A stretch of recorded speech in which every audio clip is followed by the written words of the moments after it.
বন দপ্তরের হাতে আটক গাড়ি ছাড়া নিয়ে তালবাহানা, বন দপ্তরের ভূমিকায় ক্ষোভ। হিয়ারিং করে তোমার গাড়ি ছেড়ে দেব বলেছিল বন দপ্তরের আধিকারিক, কিন্তু হিয়ারিং করার পর গাড়িটি আর দিল না সোনামুড়া বন দপ্তরের এসডিপিও। এমনই অভিযোগ করলেন অসহায় গাড়ির মালিক তৈবান্দালের কামাল হোসেন। গত চৈত্র মাসের ৩ তারিখ বিকেল ৩টায় সোনামুড়া বন দপ্তরের সদস্যরা মেলাঘর থানা থেকে বোরপাথরের একটি অবৈধ সমিল থেকে উত্তর তৈবান্দালের এডিসি ভিলেজের ১ নম্বর ওয়ার্ডের বাসিন্দা কামাল হোসেনের TR071577 নম্বরের বোলেরো মালবাহী গাড়িটি সামান্য কিছু কাঠসহ ধরে নিয়ে যায়। এরপর গাড়ির চালক কামাল হোসেন সোনামুড়া বন দপ্তরের আধিকারিকের নিকট থেকে সরকারি নিয়মে কিভাবে গাড়িটিকে আনা যায় তার জন্য কোনো কাসার বাদ রাখেননি। প্রথমে নোটিশ জবাবদিহি দেন গাড়ির চালক কামাল হোসেন।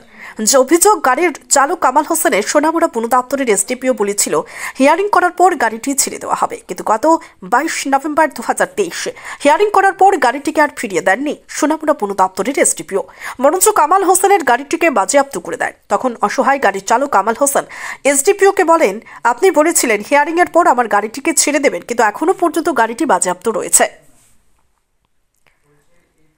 সোনামুড়া বন দপ্তরের এসডিপিও বললেন, তোর গাড়ি আমরা বোরপাথর থেকে আনিনি, আমার অন্য আরেকজনের অবৈধ সমিল থেকে নিয়ে এসেছি। আর যে ব্যক্তির নাম বলা হয়েছে সে ব্যক্তি আজ থেকে 2-3 বছর আগে তার অবৈধ সমিল ধরতে গেলে বন দপ্তরের সদস্যদের উপর আক্রমণ চালায়। এরপর থেকে বন দপ্তরের সদস্যরাও বন দপ্তরের আধিকারিকরা ওই ব্যক্তির পিছনেই লেগে পড়ে। শেষ পর্যন্ত ওই ব্যক্তির অবৈধ সমিলের কথা বলে কামাল হোসেনের গাড়িটিকে বাজেয়াপ্ত করে দেয় বন দপ্তরের আধিকারিক। আয়ের একমাত্র উৎস কামাল হোসেনের এই গাড়িটি। বন্ধন থেকে ঋণ নিয়ে গাড়িটি ক্রয় করেছিল। কামাল হোসেনের বাস্তুভিতে যে জায়গায় বসবাস করে এই জায়গাটি অন্যের নামে। আর 8 মাস পর কামাল হোসেনের পরিবার এই জায়গাটি ছেড়ে দিতে হবে। ছোট্ট 2 ছেলে এবং 1 মেয়ে নিয়ে কামাল হোসেন কুড়ে ঘরে থাকে।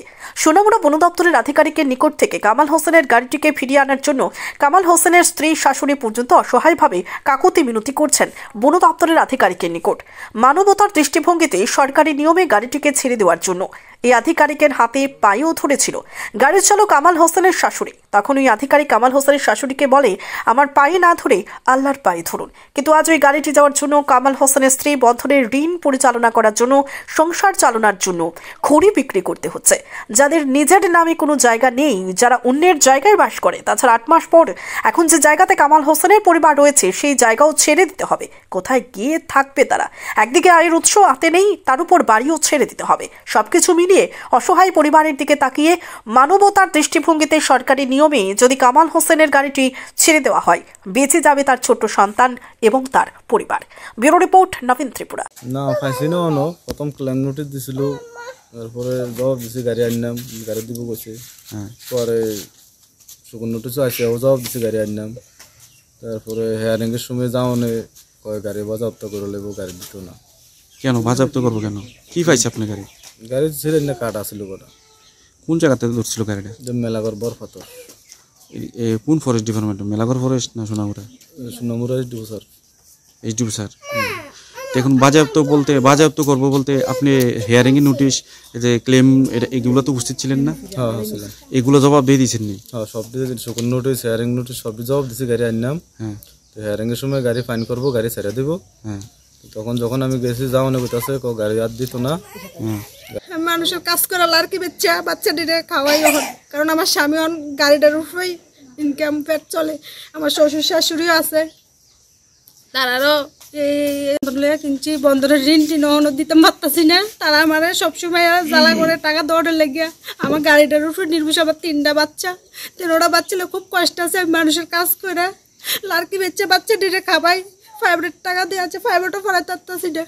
আজ অনেক 2 মাস ধরে টাকা দিতে পারি না, তারা ফরায় না। তো আমি চাইতেছি আমার গাড়িটা যাতে আমার দিয়ালা ফিরাইয়া, এটার উপরে আমার সংসার চলে। অহন তারা কাছে অনেকবার গেছি আমরা, তারা আশা দিছে দিব আশা দিয়া, অহন তারা কয় গাড়িটা আমার দিত না। আমার বাচ্চা দিল, আমি কেমনে চললাম? আমি তাদের কাছে হাত জোর করে অনুরোধ করছি, আমার গাড়িটা চাই, যে কোনো আমার গাড়িটা যাতে তারা আমার ফিরাই দিয়ালা, এতটুকু।